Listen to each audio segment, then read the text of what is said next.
ಓಂ ಶಾಂತಿ ಇವ್ರೆ, ಎಲ್ಲರೂ ಒಳ್ಳೆಯದಾಗಲಿ. ಓಂ ಶ್ರೀ ಅನಂತ ಪದ್ಮಾವತಿ, ಅನಂತ ಲಕ್ಷ್ಮಿ, ಅನಂತ ಪದ್ಮನಾಭ ಸ್ವಾಮಿ ಶಕ್ತೈ ನಮಃ. ಕೂರ್ಮದೇವಾಯ ನಮಃ, ಕೂರ್ಮ ಶಕ್ತೈ ನಮಃ. ಇವರೇ, ಆಮೆ ಅವತಾರವ ಅಥವಾ ಕೂರ್ಮ ಅವತಾರ ಅಂತ ನಾವು ಶ್ರೀಮನ್ನಾರಾಯಣಗೆ ಕರಿತೀವಿ. ಹಿಂದೂಗಳಂತೂ, ಅದರಲ್ಲೂ ವಿಷ್ಣು ಭಕ್ತರು ವೈಷ್ಣವರಂತೂ ಶ್ರೀಮನ್ನಾರಾಯಣನ ಆರಾಧಿಸ್ತಾರೆ.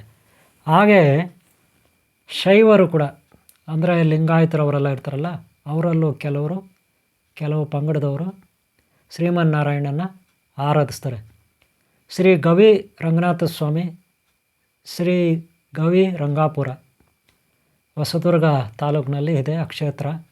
ಅಲ್ಲಿ ಕುರ್ಮ ದೇವಾಲಯ ಇದೆ, ಅಲ್ಲೆಲ್ಲ ಪೂಜೆ ಮಾಡ್ತಾರೆ. ಹಾಗಾದರೆ ಹಿಂದೂ ಧರ್ಮದಲ್ಲಿ ಯಾಕೆ ಆಮೆಯನ್ನು ಪೂಜೆ ಮಾಡಬೇಕು? ಹಾಗೆ ಕುದುರೆಯನ್ನು ಯಾಕೆ ನಾವು ಕಲ್ಕೆ ಅಂತ ಕರಿಬೇಕು? ಈಗ ಕುದುರೆಯನ್ನು ಕಲ್ಕೆ ಅಂತೀವಿ, ಆಮೆಯನ್ನು ಕೂರ್ಮ ಅವತಾರ ಶ್ರೀಮನ್ನಾರಾಯಣನೇ ಅಂತೀವಿ. ಯಾಕೆ ಈ ರೀತಿ? ಇವುಗಳ ಆಯುಸ್ಸೆಷ್ಟು? ಇವುಗಳು ಎಷ್ಟು ವರ್ಷ ಬದುಕ್ತವೆ? ಎಷ್ಟು ಮಟ್ಟಿಗೆ ಆರೋಗ್ಯ ಭಾಗ್ಯದಿಂದ ಇರ್ತವೆ? ಎಷ್ಟು ಮಟ್ಟಿಗೆ ಬುದ್ಧಿವಂತ ಜೀವಿಗಳು? ಹಾಗೆ ಮನುಷ್ಯನಿಗೆ ಎಷ್ಟು ಮಟ್ಟಿಗೆ ಉಪಯೋಗ ಇದೆ? ಇವುಗಳ ಆಧಾರದ ಮೇಲೆ ಹಿಂದೂ ಧರ್ಮದಲ್ಲಿ ಪೂಜೆ ಮಾಡಲಾಗುತ್ತೆ. ಈಗ ಗೊತ್ತಾಯ್ತಲ್ಲ? ಹಾಗಾದರೆ ಪ್ರಾಣಿಗಳಲ್ಲಿ ಈಗ ಕುದುರೆ ಇರುತ್ತೆ, ಹಲ್ಲಿ ನೋಡಿದ್ರಲ್ಲ, ಮನೆಯಲ್ಲಿ ಒಂದು ಸಣ್ಣ ಹಲ್ಲಿ ಗೋಡೆಗಳ ಮೇಲೆ ಇರುತ್ತೆ, ನೀವು ನೋಡಿರ್ಬೋದು. ಆ ಹಲ್ಲಿಂದ ಹಿಡಿದು ಒಂದು ಕುದುರೆವರೆಗೂ ಅಥವಾ ಆಮೆವರೆಗೂ ಅಥವಾ ಇತರೆ ಪ್ರಾಣಿಗಳವರೆಗೂ ಎಲ್ಲ ಪ್ರಾಣಿಗಳು ಬದುಕ್ತವೆ. ಆದರೆ ಅವೆಲ್ಲ ಏನು ಆಕ್ಟಿವಿಟೀಸು, ಏನು ಕೆಲಸ ಮಾಡ್ತವೆ, ಅವುಗಳ ಆಯುಸ್ಸು ಎಷ್ಟು, ಅವುಗಳು ಎಷ್ಟು ವರ್ಷ ಬದುಕ್ತವೆ? ಹಾಗಾದರೆ ಅವು ತುಂಬ ವರ್ಷ ಯಾವ ಜೀವಿ ಬದುಕುತ್ತೆ, ಮನುಷ್ಯನ ಅಥವಾ ಪ್ರಾಣಿಗಳ? ಹಾಗಾದರೆ ಪ್ರಾಣಿಗಳಲ್ಲಿ ಹೆಚ್ಚು ವರ್ಷ ಬದುಕುವಂಥ ಪ್ರಾಣಿಗಳು ಯಾವುವು? ಹಾಗಾದರೆ ಅವು ಹೆಚ್ಚು ವರ್ಷ ಬದುಕ್ತಾವಂದಮೇಲೆ ನಾವು ಯಾಕೆ ಹೆಚ್ಚು ವರ್ಷ ಬದುಕಬಾರ್ದು? ಈಗ ಉದಾಹರಣೆಗೆ ಆನೆ ನೋಡಿದ್ರಲ್ಲ, ಎಷ್ಟು ವರ್ಷ ಬದುಕುತ್ತೆ ಆನೆ? ನಿಮ್ಗೆ ಗೊತ್ತಿದೆ, ಮನುಷ್ಯನಿಗಿಂತ ಹೆಚ್ಚಾಗಿ ಅಂತ ಹೇಳ್ಕೊಬಿಡಿ, ಇನ್ನೇನು ಇಲ್ಲ. ಮನುಷ್ಯನಿಗಿಂತ ಹೆಚ್ಚಾಗಿ ಆನೆ ಬದುಕುತ್ತೆ. ಮನುಷ್ಯನಿಗಿಂತ ಹೆಚ್ಚು ಕಾಲ ಆನೆ ಬದುಕುತ್ತೆ. 150 ವರ್ಷ ಬೇಕಾದರೂ ಕೆಲವು ಆನೆಗಳು ಬದುಕ್ತವೆ, 200 ವರ್ಷವೂ ಬದುಕ್ತವೆ. ಹಿಂದಿನ ಕಾಲದಲ್ಲಂತೂ ಇನ್ನೂ ತುಂಬ ಬದುಕುವ ಆನೆಗಳು. ಈಗ ಗೊತ್ತಾಯ್ತಲ್ಲ? ಅದು ಬಿಟ್ಟರೆ ಇನ್ಯಾರು? ಮನುಷ್ಯ ಎಷ್ಟು? ಅಮ್ಮಮ್ಮ ಅಂದರೆ 100 ವರ್ಷ, 125 ವರ್ಷ, ಇವತ್ತು ಲಾಸ್ಟು 125 ವರ್ಷನೇ ಲಾಸ್ಟು. ಅದಕ್ಕೆ ಮೇಲೆ ಯಾರು ಬದುಕಂತ ಸುಳಿವೇ ಇಲ್ಲ, ಪತ್ತೇನೇ ಇಲ್ಲ ಅಂತ ಇಟ್ಕೊಳ್ಳಿ.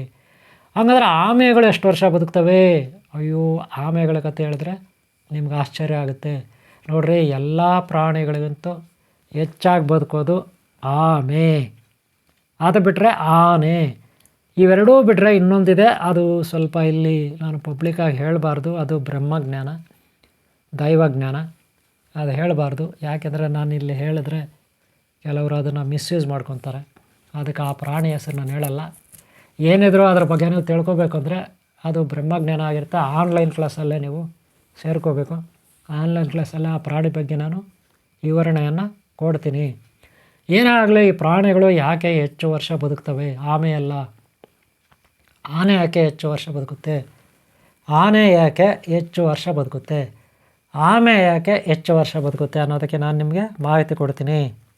ನೋಡಿ ಇವರೇ, ಪ್ರತಿ ಪ್ರಾಣಿ ಆಯಸ್ಸು ಅವುಗಳ ಉಸಿರಾಟದ ಮೇಲೆ ನಿರ್ಧಾರ ಆಗುತ್ತೆ. ಉಸಿರಾಟ. ಈಗ ಮನುಷ್ಯರು 1 ನಿಮಿಷಕ್ಕೆ ಎಷ್ಟು ಸಾರಿ ಉಸಿರಾಡ್ತಾರೆ? 1 ನಿಮಿಷಕ್ಕೆ ನಿಮ್ಗೆ ಗೊತ್ತಾ? ಮನುಷ್ಯ ಉಸಿರಾಟ ಮಾಡೋದು 1 ನಿಮಿಷಕ್ಕೆ ಎಷ್ಟು ಸಾರಿ ಅಂತ ನೋಡ್ಕೊಳ್ಳಿ. ನೀವೇ ನೋಡ್ಕೊಳ್ಳಿ. ಮೊಬೈಲ್ ಇಟ್ಕೊಳ್ಳಿ ಮುಂದ್ಗಡೆ. ಒಂದು ಮೊಬೈಲಲ್ಲಿ ಟೈಮ್ ಫಿಕ್ಸ್ ಮಾಡಿ, ಟೈಮ್ ನೋಡ್ಕೊಳ್ಳಿ. ಅಥವಾ ಒಂದು ಗಡಿಯಾರ ಇಟ್ಕೊಳ್ಳಿ. ನಿಮ್ಮ ಮನೆಗಳಲ್ಲಿ ಗೋಡೆ ಮೇಲೆ ಇರುತ್ತೆ ಗಡಿಯಾರ, ಅದು ಇಟ್ಕೊಳ್ಳಿ. ಮುಂದ್ಗಡೆ ಇಟ್ಕೊಬಿಟ್ಟು ಉಸಿರಾಡ್ತಾ ಇರಿ. ಉಸಿರು ಎಳ್ಕೊಳ್ಳಿ, ಉಸಿರು ಬಿಡಿ, ಉಸಿರು ಎಳ್ಕೊಳ್ಳಿ, ಉಸಿರು ಬಿಡಿ. ಹಾಗೇ ನೋಡಿ, 1 ನಿಮಿಷಕ್ಕೆ ಎಷ್ಟು ಸಾರಿ ನೀವು ಉಸಿರಾಡ್ತೀರಾ? ಅಮ್ಮಮ್ಮ ಅಂದರೆ ತುಂಬ ಫಾಸ್ಟಾಗಿ ನೀವು ಉಸಿರಾಡಿದ್ರೆ 1 ನಿಮಿಷಕ್ಕೆ 50 ಸಾರಿನೂ ಉಸಿರಾಡ್ತೀರಾ ಬೇಕಾ? ಸೆಕೆಂಡ್ಗೆ 1 ಸಾರಿ ಅಂದರೂ ಕೂಡ 60 ಸಾರಿನೂ ಉಸಿರಾಡ್ಬಿಡ್ತೀರ. ಹೇಳ್ಕೊಳ್ಳೋದು ಬಿಡೋದು, ಹೇಳ್ಕೊಳ್ಳೋದು ಬಿಡೋದು, ಹೇಳ್ಕೊಳ್ಳೋದು ಬಿಡೋದು ಅಂತ ಫಾಸ್ಟಾಗಿ. ಆದರೆ ನಾರ್ಮಲ್ಲಾಗಿ ಹೇಳಬೇಕಂದ್ರೆ ಒಂದು 45-40 ಸಾರಿ ಉಸಿರಾಡ್ತಾನೆ ಮನುಷ್ಯ. 40 ಸಾರಿ ಗ್ಯಾರಂಟಿ ಮನುಷ್ಯ ಉಸಿರಾಡ್ತಾನೆ. 35ರಿಂದ 40. ಅದಕ್ಕೆ ಮನುಷ್ಯ 100 ವರ್ಷ, 125 ವರ್ಷ ಬದುಕ್ತಾನೆ. ಅದೇ ನೋಡಿ ಕುದುರೆ ಇರ್ಬೋದು ಅಥವಾ ಇನ್ನೇನು ಈ ಈ ಕೆಲವು ಪಕ್ಷಿಗಳಿರ್ತಾವೆ ನೋಡಿದ್ರ ಪಕ್ಷಿಗಳು. ಈಗ ಆನೆ ನೋಡಿ, ಆನೆ ಕತೆ ನೋಡೋಣ. ಆನೆ ಎಷ್ಟು ಗೊತ್ತಾ, ಈಗ ಮನುಷ್ಯ 40-45 ಸಾರಿ ಉಸಿರಾಡ್ತಾನೆ. ಆನೆ ಎಷ್ಟು ಗೊತ್ತಾ, 30 ಅಷ್ಟೇ. 1 ನಿಮಿಷಕ್ಕೆ 30 ಸಾರಿ ಉಸಿರಾಡುತ್ತೆ ಅಷ್ಟೇ ಅದು. ಅಂದರೆ ನಮಗಿಂತ ಕಡಿಮೆ ಉಸಿರಾಡುತ್ತೆ. ಅದಕ್ಕೆ ಆನೆ ನಮಗಿಂತ ಹೆಚ್ಚು ವರ್ಷ ಬದುಕುತ್ತೆ. ಅದೇ ಬೇರೆ ಪ್ರಾಣಿಗಳು ಹಂಗಲ್ಲ, ಹೇಳ್ತೀನಿ, ಪಕ್ಷಿಗಳು ಹಂಗಲ್ಲ. ಈಗ ಆನೆ, ಈಗ ನೋಡಿ ಮನುಷ್ಯ 40 ಸಾರಿ 1 ನಿಮಿಷಕ್ಕೆ ಉಸಿರಾಡ್ತಾನೆ ಅಂತ ಇಟ್ಕೊಳ್ಳಿ. 40 ಸಾರಿ ಉಸಿರಾಡ್ತಾನೆ, ಫಾಸ್ಟಾಗಿ ಉಸಿರಾಡಿದ್ರು ಕೂಡ. ಆದರೆ ಅವನು ಉಸಿರಾಟದ ಮೇಲೆ ಅವನ ಆಯುಸ್ಸು ನಿರ್ಧಾರ ಆಗುತ್ತೆ. ಹಾಗೆ ಉಸಿರಾಟದ ಮೇಲೆ ಅವುಗಳ ಪ್ರಾಣಿಗಳ ಆಯುಸ್ಸು ಕೂಡ ನಿರ್ಧಾರ ಆಗುತ್ತೆ. ಯಾಕೆಂದರೆ ಪ್ರಾಣಶಕ್ತಿಯನ್ನು ನಾವು ತಗೊಂಡಾಗ ನಮ್ಮ ಶ್ವಾಸಕೋಶಗಳಲ್ಲಿ ಅದನ್ನು ಬಂಧಿಸಿಡ್ತೀವಿ ಸ್ವಲ್ಪ ಹೊತ್ತು. ಹೆಚ್ಚು ಕಾಲ ಬಂಧಿಸಿಟ್ರೆ ಶ್ವಾಸಕೋಶಗಳಲ್ಲಿ, ಅಂದರೆ 1 ನಿಮಿಷಕ್ಕೆ ತುಂಬ ಕಡಿಮೆ ಸಾರಿ ನಾವು ಉಸಿರಾಡಿದ್ರೆ ನಮ್ಮ ಆಯುಸ್ಸು ಹೆಚ್ಚುತ್ತೆ. ಯಾಕೆಂದರೆ ನಮ್ಮ ಶ್ವಾಸಕೋಶದಲ್ಲಿ ಆ ಒಂದು ಉಸಿರಾಟದ ಗಾಳಿ ಅಲ್ಲೇ ಶೇಖರಣೆ ಆಗಿರುತ್ತೆ. ಅದರಲ್ಲಿರೋ ಆಮ್ಲಜನಕ ಸಂಪೂರ್ಣವಾಗಿ ನಾವು ಉಪಯೋಗಿಸ್ಕೊಳ್ತೀವಿ ಅನ್ನೋದು ಒಂದು ಕಾರಣ. ಎರಡನೇದು, ಸಪ್ರೇಟಾಗಿ ನಮ್ಮ ಪ್ರಾಣಶಕ್ತಿ ಇರುತ್ತೆ. ನಮ್ಮ ಶಿರದ ನೆತ್ತಿಯ ಮೇಲೆ ಇರುತ್ತೆ, ಪ್ರಾಣ ಹೋಗೋದು ಬರೋದು ಮಾಡ್ತಾ ಇರುತ್ತೆ, ಒಳ್ಳೆ ರಬ್ಬರ್ ಥರ. ಅದು ನಿಧಾನಕ್ಕೆ ಮಾಡಿದ್ರೆ ನಮ್ಮ ಆಯುಸ್ಸು ಹೆಚ್ಚುತ್ತೆ ಅನ್ನೋದು ಇಲ್ಲಿ ಒಂದು ನಿರ್ಧಾರ ಆಗುತ್ತೆ. ಅದಕ್ಕೆ ಆನೆ ಈಗ ನಮ್ಮ ಗೋಗಳಿದ್ದಾವಲ್ಲ, ಅಂದರೆ ಎತ್ತು, ಎಮ್ಮೆ, ದನ, ಕರು, ಇವೆಲ್ಲ ಗೋಗಳು ಮನೆಯನ್ನೆಲ್ಲ ಮೇಯಿಸ್ತೀವಿ. ಅವೆಲ್ಲ ಎಷ್ಟು ವರ್ಷ ಬದುಕ್ತವೆ? ಅಮ್ಮಮ್ಮ ಅಂದರೆ 30 ವರ್ಷಕ್ಕೆ ವಯಸ್ಸಾಗ್ಬಿಡುತ್ತೆ. ಯಾವಾಗೆ ಗೋವುಗಳಿಗೆಲ್ಲ ಜಾಸ್ತಿ ಅಂದರೆ ಎಷ್ಟು ಬದುಕ್ತವೆ? ಅಮ್ಮಮ್ಮ ಅಂದರೆ ಎಷ್ಟು 50 ವರ್ಷ ಬದುಕ್ತವ? ಇಲ್ಲ. ಅದೇ ನೋಡಿ ಆನೆ ನೋಡಿ 70 ವರ್ಷ, 100 ವರ್ಷ, 125, 150 ವರ್ಷವರೆಗೂ ಬದುಕುತ್ತಾರೆ. 200 ವರ್ಷ ಬದುಕಿರೋ ಆನೆಗಳು ಇದ್ದಾವೆ, ಬದುಕ್ತವೆ. 250 ಬದುಕಿರೋವು ಕತೆಗಳಿದೆ. ಅಷ್ಟು ಈಸಿ ಅಲ್ಲ, ಯಾಕಂದರೆ ಅವು ತುಂಬ ಬದುಕ್ತವೆ ಆಯುಸ್ಸು. ಅದೇ ಗೋಗಳು ಹಂಗಿಲ್ಲ. ಗೋಗಳು ಎಷ್ಟಪ್ಪ ಬದುಕ್ತವೆ? ಅಮ್ಮಮ್ಮ ಅಂದರೆ 15 ವರ್ಷ 20 ವರ್ಷಕ್ಕೆ ಮುಗಿದೋಗ್ತಾವೆ ಕತೆ. ಜಾಸ್ತಿ ಅಂದರೆ ಒಂದು 25 ವರ್ಷ ಗೋಗಳಷ್ಟೇ. ಗೊತ್ತಾಯ್ತಲ್ಲ? ಈ ರೀತಿ ಗೋಗಳು ಒಂದು 30 ವರ್ಷರ ಬದುಕ್ತಾ ಇಟ್ಕೊಬಿಡಿ. ಆದರೆ ಆನೆ ಹಂಗಲ್ಲ ತುಂಬ. ಯಾಕೆ? ಈಗ ಗೋಗಳು ಏನು ಮಾಡ್ತವೆ? ಹೆಚ್ಚಾಗಿ ಉಸಿರಾಡ್ತವೆ. 1 ನಿಮಿಷಕ್ಕೆ ಅವೇನು ಮಾಡ್ತವೆ? ಹೆಚ್ಚಾಗಿ ಉಸಿರಾಡ್ತವೆ. ಮನುಷ್ಯರಿಗಿಂತ ಹೆಚ್ಚಾಗಿ ಉಸಿರಾಡ್ತವೆ. ಯಾಕಂದರೆ ಮನುಷ್ಯರ ಆಯುಸ್ಸು 100-125. ಗೋಗಳ ಆಯುಸ್ಸು ತುಂಬ ಕಡಿಮೆ ಆದಮೇಲೆ ಅವು ಹೆಚ್ಚಾಗಿ ಉಸಿರಾಡ್ತವೆ. ಗೊತ್ತಾಯ್ತಲ್ಲ? ಆದರೆ ಆನೆಗಳು ಹಾಗಲ್ಲ. ಅವು ತುಂಬ 1 ನಿಮಿಷಕ್ಕೆ ಲೇಟಾಗಿ ಉಸಿರಾಡ್ತವೆ. ಅದಕ್ಕೆ ಅವು ತುಂಬ ಕಾಲಮಾನ ಗೋವುಗಳಿಗಿಂತ ಹೆಚ್ಚಾಗಿ ಆನೆಗಳು ಬದುಕ್ತವೆ. ಅಷ್ಟೇ ಅಲ್ಲ, ಆನೆಗಳಿಗೆ ಹೆಚ್ಚಿನ ಬುದ್ಧಿಶಕ್ತಿ ಇರುತ್ತೆ, ಮೆಮ್ರಿ ಪವರ್ ಇರುತ್ತೆ. ಅದಕ್ಕೆ ನಾವು ಗಣಪತಿ, ಗಣೇಶ, ಶ್ರೀ ಗಣೇಶ ಅಂತ ನಾವು ವಿದ್ಯಾದಾತ, ಬುದ್ಧಿದಾತ ಅಂತೀವಿ. ಒಳ್ಳೆ ಬುದ್ಧಿ ಇರುತ್ತೆ ಆನೆಗೆ. ಅದರ ಮರಿಗಳು ಅಷ್ಟೇ ಒಳ್ಳೆ ಬುದ್ಧಿ, ಒಳ್ಳೆ ಜ್ಞಾನ ಇರುತ್ತೆ. ಅದಕ್ಕೆ ಸರ್ಕಸ್ನಲ್ಲೆಲ್ಲ ಬಳಸ್ತಾರೆ ಯಾವುಗಳನ್ನು? ಆನೆಗಳನ್ನು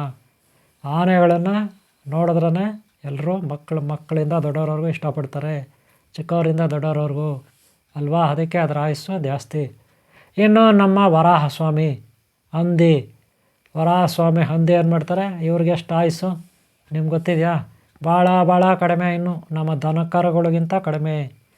ಯಾಕೆ? ಇವು ಇನ್ನೂ ಹೆಚ್ಚಾಗಿ ಉಸಿರಾಡ್ತವೆ, ಚೆನ್ನಾಗಿ ತಿಂತವೆ, ಏನು ಸಿಕ್ಕಿದ್ರೆ ಅದು ತಿಂತವೆ. ಎಷ್ಟು ಅಂದರೆ ಅಷ್ಟು ತಿಂತವೆ. ಬೆಳಗ್ಗೆಯಿಂದ ಸಂಜೆವರೆಗೂ ತಿಂತಾನೇ ಇರ್ತವೆ. ಯಾವ ಹಂದಿಗಳು ಯಾವಾಗಲೂ ಒಂದು ಟೈಮ್ ಸ್ವಲ್ಪ ಹೊತ್ತು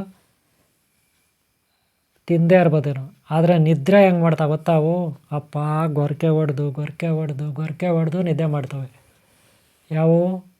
ವರಾಹಸ್ವಾಮಿ ಹಂದಿಗಳಂತೀವಲ್ಲ, ಇವು ಹಂದಿಗಳು ಅಷ್ಟು ಭಯಾನಕವಾಗಿ ನಿದ್ದೆ ಮಾಡ್ತವೆ.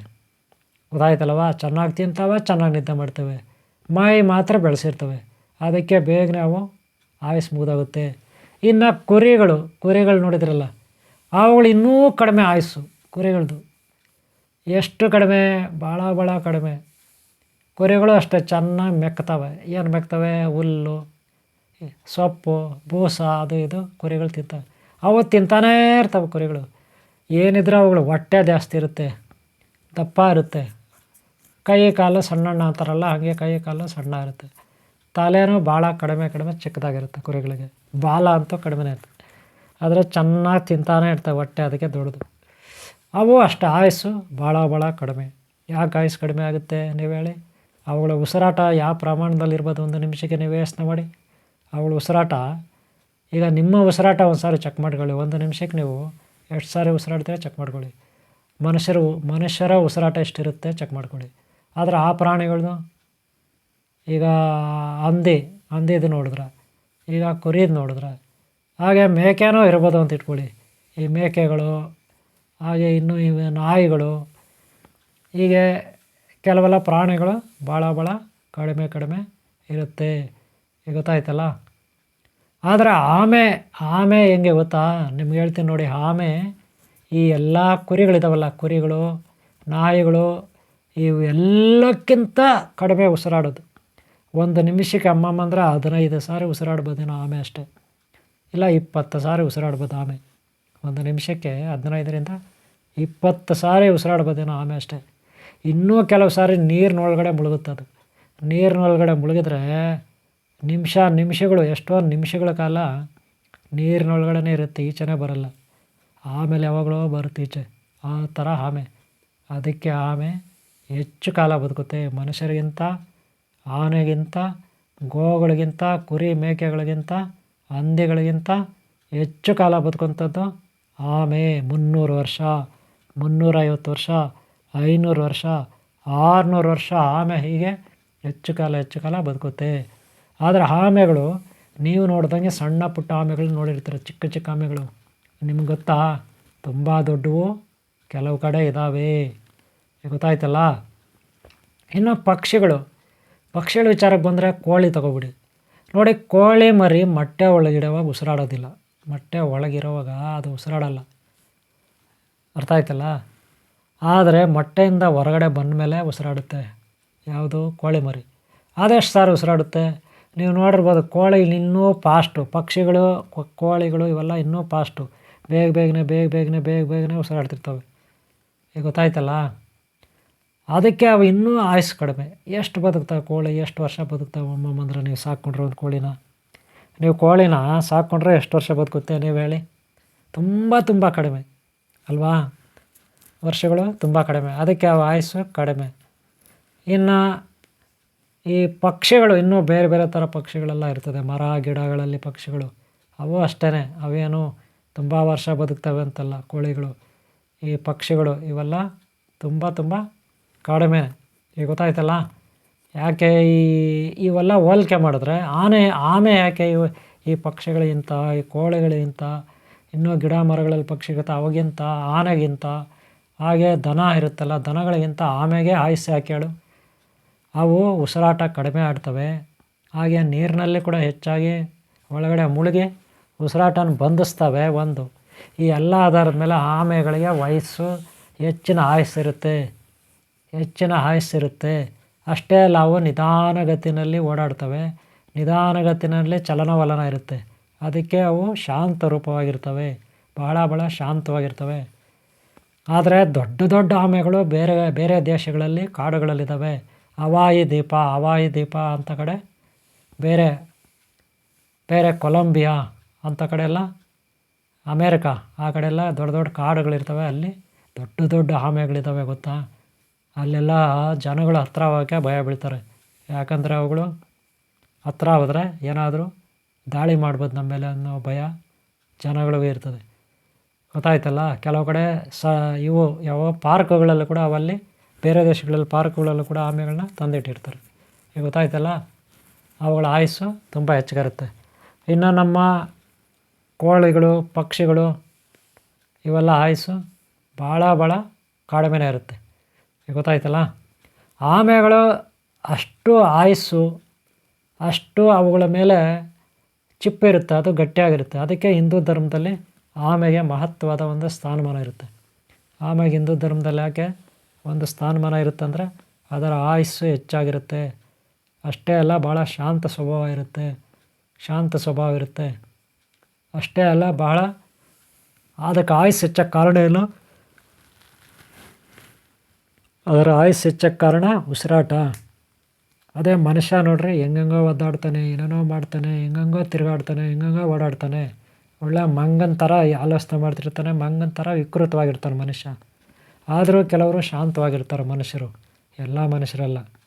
ಅಂತ ಅವರ ಆಯುಸ್ಸು ಹೆಚ್ಚಿರುತ್ತೆ. ಅದಕ್ಕೆ 100 ವರ್ಷ 125 ವರ್ಷ ಮನುಷ್ಯರು ಬದುಕ್ತಾರೆ. ಗೊತ್ತಾಯ್ತಲ್ಲ? ಅದೇ ನೋಡಿ, ಆಮೆಗಳು ಹಂಗಲ್ಲ, ಎಷ್ಟೋ ವರ್ಷ ಬದುಕ್ತವೆ. ಇನ್ನು ಪಕ್ಷಿಗಳು, ಆಗಲೇ ಹೇಳಿದೆ, ಕೋಳಿಗಳು, ಈ ಪಕ್ಷಿಗಳು ಹಂಗಲ್ಲ. ಇವು ಚಿಲಿಪಿಲಿ ಚಿಲಿಪಿಲಿ ಚಿಲಿಪಿಲಿ ಅಂತ ಇದ್ದಿತ್ತಾಗಿ ಇವು ಇರಲ್ಲ. ತುಂಬ ಅವುಗಳ ಹೃದಯ ಬಡಿತ ಮತ್ತು ಉಸಿರಾಟ ಎಲ್ಲ ಹೆಚ್ಚಾಗಿ ಕೆಲಸ ಮಾಡ್ತಾ ಇರುತ್ತೆ. ಅದಕ್ಕೆ ಪಕ್ಷಿಗಳಿಗೂ ಅಷ್ಟೇ ಭಾಳ ಭಾಳ ಆಯುಸ್ಸು ಕಡಿಮೆ ಇರುತ್ತೆ. ಈಗ ಮನುಷ್ಯನ ಆಯುಸ್ಸಿಗಿಂತ, ಆಮೆ ಆಯುಸ್ಸಿಗಿಂತ, ಆನೆ ಇದೆಯಲ್ಲ, ಆನೆ ಆಯುಸ್ಸಿಗಿಂತ, ಹಾಗೆ ಕುರಿ, ಹಂದಿ ಇವುಗಳ ಆಯುಸ್ಸಿಗಿಂತ ಪಕ್ಷಿಗಳ ಆಯುಸ್ಸು ಇನ್ನೂ ಭಾಳ ಕಡಿಮೆ ಇರ್ತದೆ. ಅವೇನು ತುಂಬ ವರ್ಷಗಳ ಕಾಲ ಏನು ಜೀವಿಸೋದಿಲ್ಲ. ಗೊತ್ತಾಯ್ತಲ್ಲ? ಇವುಗಳದ್ದು ಒಂದು ರೀತಿ. ಹೀಗೆ ಪಕ್ಷಿಗಳು, ಪ್ರಾಣಿಗಳು ಇವೆಲ್ಲ ಎಲ್ಲಕ್ಕಿಂತ ಹೆಚ್ಚು ಆಯುಸ್ಸು, ಮನುಷ್ಯರು ಎಲ್ಲಕ್ಕಿಂತ ಹೆಚ್ಚು ಆಯುಸ್ಸು ಆಮೆಗಿರುತ್ತೆ. ಅದಕ್ಕೆ ಆಮೆಯನ್ನು ಕೂರ್ಮ ದೇವರು, ಕೂರ್ಮ ಅವತಾರ ಅಂತ, ಶ್ರೀಮನ್ನಾರಾಯಣ ಅಂತ ನಾವು ಪೂಜೆ ಮಾಡ್ತೀವಿ. ಅಷ್ಟೇ ಅಲ್ಲ, ಈಗ ಆಮೆಗಳು ಏನು ನಾವು ನೋಡ್ದಂಗೆ ಭಾಳ ಚಿಕ್ಕ ಇರ್ತವೆ. ಆದರೆ ಕಾಡುಗಳಲ್ಲಿ, ಕೆಲವು ಅಮೇರಿಕಾ ಅಂತ ಕಡೆ ದೊಡ್ಡ ದೊಡ್ಡ ಕಾಡುಗಳಲ್ಲಿ ತುಂಬ ದೊಡ್ಡ ದೊಡ್ಡವು ಅಲ್ಲಿ ಆಮೆಗಳಿರ್ತವೆ. ಎಲ್ಲಿ? ಕಾಡುಗಳಲ್ಲಿ. ಆದರೆ ನಮ್ಮ ಹಿಂದೂ ಪುರಾಣದಲ್ಲಿ ಆಮೆ ಕೂರ್ಮ ದೇವರಿಗೆ ಹೋಲಿಸ್ತಾರೆ. ಕೂರ್ಮ ದೇವರಿಗೆ ಅಲ್ಲಿಗೆ ಆವಾಗ ದೊಡ್ಡ ದೊಡ್ಡ ಆಮೆಗಳಿತ್ತು ಅಂತ ಇಲ್ಲಿ ಇದರಿಂದ ನಮಗೆ ತಿಳಿದು ಬರುತ್ತೆ. ಆ ಕಾಲದಲ್ಲಿ ತುಂಬ ದೊಡ್ಡ ದೊಡ್ಡ ಏನೋ ಆಮೆಗಳಿದ್ವು ಅಂತ ನಮಗೆ ತಿಳಿದು ಬರುತ್ತೆ. ಈಗ ಗೊತ್ತಾಯ್ತಲ್ಲ? ಹಾಗೆ ಆಮೆಗಳಿಗೆ ಹೆಚ್ಚಾದ ಆಯುಸ್ಸಿರುತ್ತೆ. ಅದಕ್ಕೆ ನಾವು ಹಿಂದೂ ಧರ್ಮದಲ್ಲಿ ಪೂಜೆ ಮಾಡ್ತಾರೆ. ಒಂದನೇದು.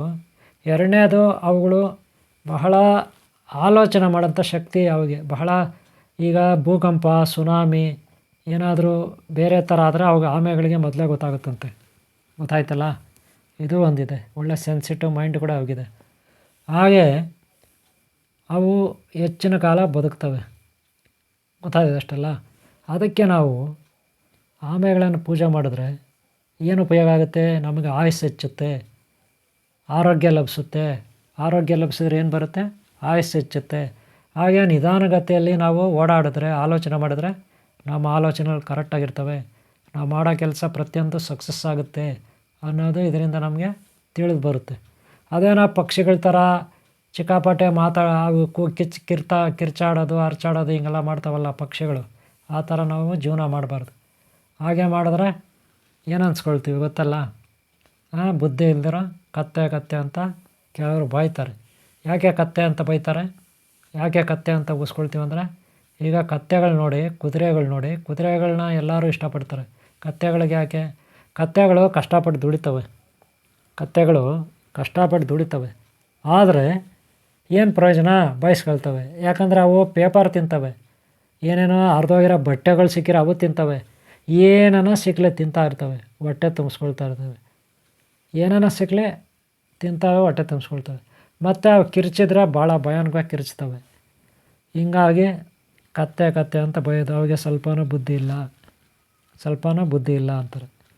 ಅವುಗಳು ಒದೆಯೋದು ಬೇರೆ, ಎರಡೂ ಕಾಲಲ್ಲಿ ಒದಿತವೆ. ಇದೆಲ್ಲ ಏನು ಸ್ವಭಾವ? ಒಂದು ಶಿಸ್ತಿಲ್ಲ.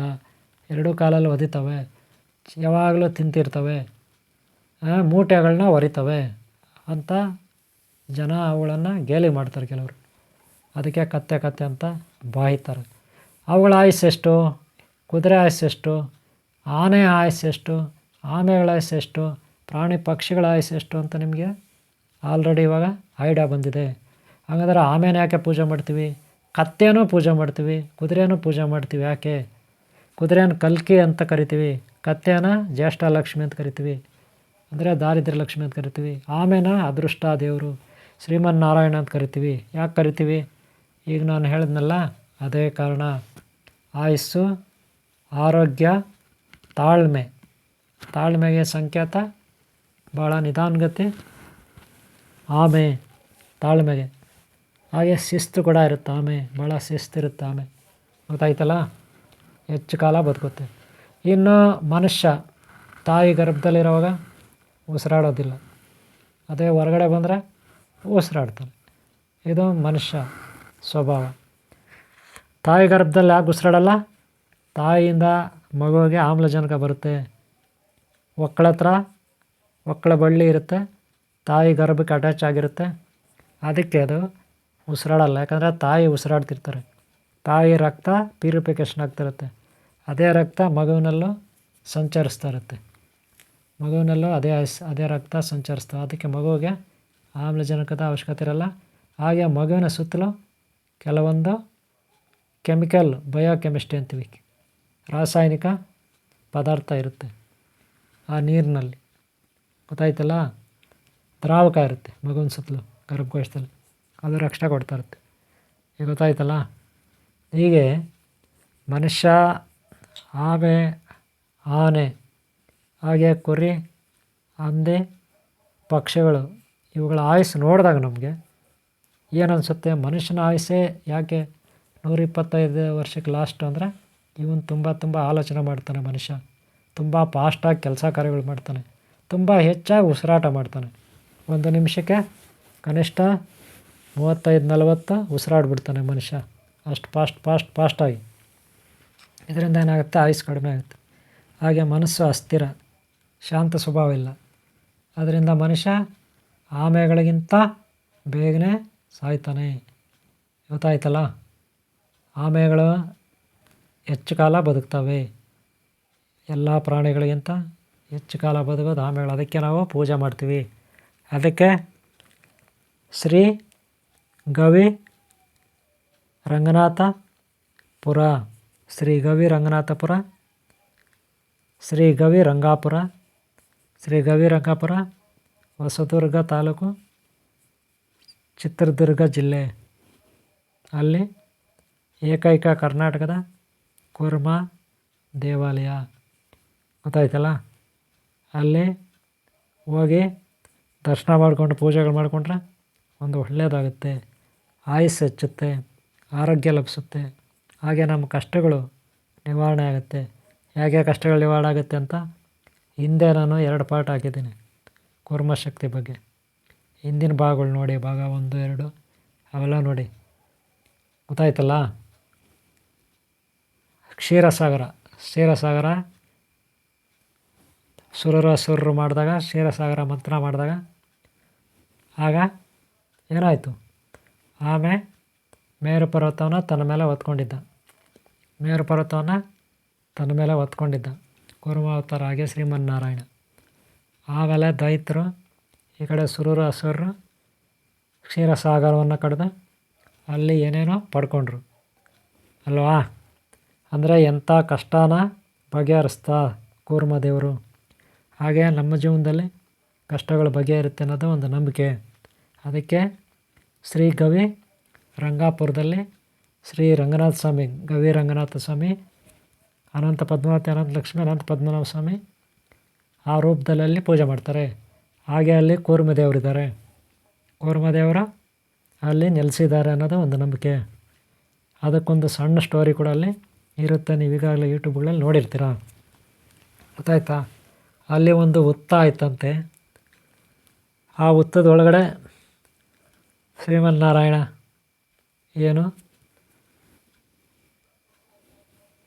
ಹುತ್ತದೊಳಗಡೆ ಕೂರ್ಮ ಅವತಾರಿ ಸ್ವಾಮಿ ಇದ್ದಂತೆ. ಹಸುವಾಗಿ ಡೈಲಿ ಹಾಲು ಕೊಡ್ತಿತ್ತಂತೆ. ಈ ವಿಷಯ ಯಾರೋ ಇನ್ನೊಬ್ಬ ನೋಡಿಕೊಂಡು ಊರಿನ ಪ್ರಮುಖರಿಗೆ ಹೇಳಿದ್ರಂತೆ. ಆ ಪ್ರಮುಖರೆಲ್ಲ ಹೋಗಿ ಆಮೇಲೆ ದೇವಸ್ಥಾನ ಮಾಡಿದ್ದಾರೆ. ಇದು ಕತೆ ಗವಿರಂಗಾಪುರದ. ಹಾಗೆ ಒಂದೊಂದು ಕತೆ ಇರುತ್ತೆ ಎಲ್ಲ ಕಡೆ. ಓಕೆ, ಏನೇ ಇರಲಿ, ಕೂರ್ಮದೇವ್ರ ಬಗ್ಗೆ ಹೇಳೋದಾದರೆ ವೈಜ್ಞಾನಿಕವಾಗಿ ಹೆಚ್ಚು ಕಾಲ ಬದುಕುತ್ತೆ ಅಂದರೆ ಅದರ ಅರ್ಥ ಏನು? ಆರೋಗ್ಯದಿಂದ ಇರುತ್ತೆ. ಹಾಗೆ ಆರೋಗ್ಯದಿಂದ ಇದೆ ಅಂದರೆ ಅದರ ಅರ್ಥ ಏನು? ಅದಕ್ಕೆ ತಾಳ್ಮೆ ಇರುತ್ತೆ ಅಂದರೆ ಅದರ ಅರ್ಥ ಏನು? ಅದರ ಉಸಿರಾಟ ಕೂಡ 1 ನಿಮಿಷಕ್ಕೆ ಭಾಳ ಕಡಿಮೆ ಉಸಿರಾಡುತ್ತೆ ಅನ್ನೋದು ಇಲ್ಲೇ ನಾವು ಲೆಕ್ಕಾಚಾರ ಮಾಡಬೇಕಾಗುತ್ತೆ.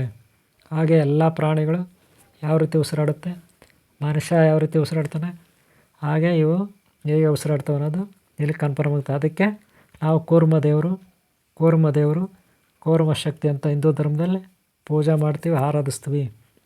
ಇದರಿಂದ ನಮಗೆ ಆ ದೈವವನ್ನು, ಕೂರ್ಮವನ್ನು, ಆಮೆಯನ್ನು ನಾವು ಬೆಳಗ್ಗೆ, ಮಧ್ಯಾಹ್ನ, ಸಂಜೆ ಹೀಗೆ ಸದಾಕಾಲ ನಾವು ಧ್ಯಾನ ಮಾಡಿದ್ರೆ, ಜಪ ಮಾಡಿದ್ರೆ, ಆರಾಧಿಸಿದ್ರೆ ನಮಗೆ ಆ ಶಕ್ತಿ ಬರುತ್ತೆ ಅನ್ನೋದು ಇಲ್ಲಿ ಒಂದು ಅಭಿಪ್ರಾಯ. ಗೊತ್ತಾಯ್ತಲ್ಲ? ಓಕೆ ಅವರೇ, ಇಲ್ಲಿವರೆಗೂ ಈ ವಿಡಿಯೋನ ನೋಡಿದ್ರ ನೀವು ಸಹ ಕೂರ್ಮ ಸೇವೆ ಮಾಡಿ. ಈಗಾಗಲೇ ಕೂರ್ಮ ಬಗ್ಗೆ, ಕೂರ್ಮ ಸಿದ್ಧಿ ಬಗ್ಗೆ, ಶಕ್ತಿ ಬಗ್ಗೆ ಈಗಾಗಲೇ ನಾನು ವಿಡಿಯೋಗಳು ಹಾಕಿದ್ದೀನಿ. ಇಲ್ಲಿ ಶ್ರೀ ಗೂಳಿ ಹೊಸಳ್ಳಿ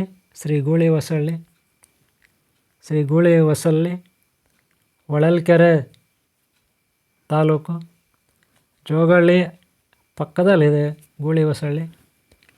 ಹೊಸದುರ್ಗದಿಂದ ಚಿತ್ರದುರ್ಗಕ್ಕೆ ಹೋಗ್ತಕ್ಕಂಥ ಬಸ್ ಮಾರ್ಗದಲ್ಲಿ ಜೋಗಳ್ಳಿ ಬರುತ್ತೆ.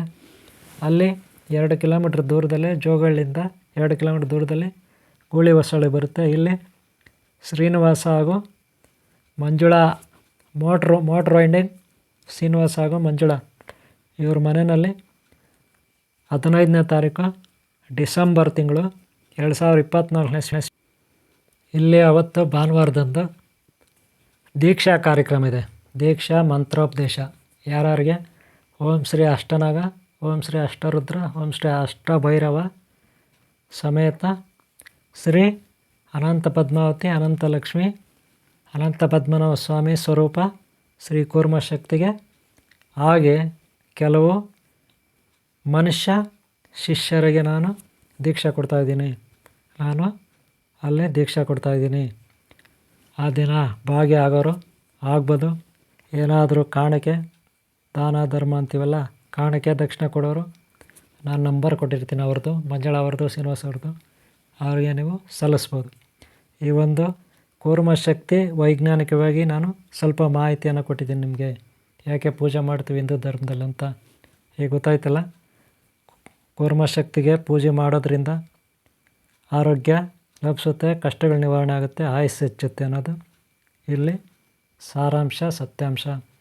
ಓಕೆ ಅವರೇ, ನಿಮ್ಗೆ ಇಷ್ಟ ಆಗಿದ್ರೆ ದಯವಿಟ್ಟು ಒಂದು ಲೈಕ್ ಮಾಡಿ. ಹಿಂದಿನ ಭಾಗಗಳು ಪಾರ್ಟ್ 1, ಪಾರ್ಟ್ 2, ಪಾರ್ಟ್ 3, ಪಾರ್ಟ್ 4 ಇರುತ್ತೆ. ನೋಡಿಲ್ಲ ಅಂದರೆ ನೋಡಿ. ಹಾಗೆ ಸಬ್ಸ್ಕ್ರೈಬ್ ಆಗಿಲ್ಲ ಅಂದರೆ ದಯವಿಟ್ಟು ಸಬ್ಸ್ಕ್ರೈಬ್ ಮಾಡ್ಕೊಳ್ಳಿ. ಹಾಗೆ ಮುಂದಿನ ಭಾಗಗಳನ್ನು ತಪ್ಪದೆ ನೋಡಿ. ಓಕೆ ಅವರೇ, ನಿಮ್ಗೆ ಒಳ್ಳೆಯದಾಗಲಿ. ನಿಮ್ಮನ್ನ ಯಾರು ಇಷ್ಟಪಡ್ತಾರೋ ಒಳ್ಳೆಯವರು, ಅವರು ಒಳ್ಳೆಯದಾಗಲಿ, ಎಲ್ಲರೂ ಒಳ್ಳೆಯದಾಗಿರಿ. ಓಂ ಶಾಂತಿ, ಓಂ ಶಾಂತಿ, ಓಂ ಶಾಂತಿ ಇವರೇ.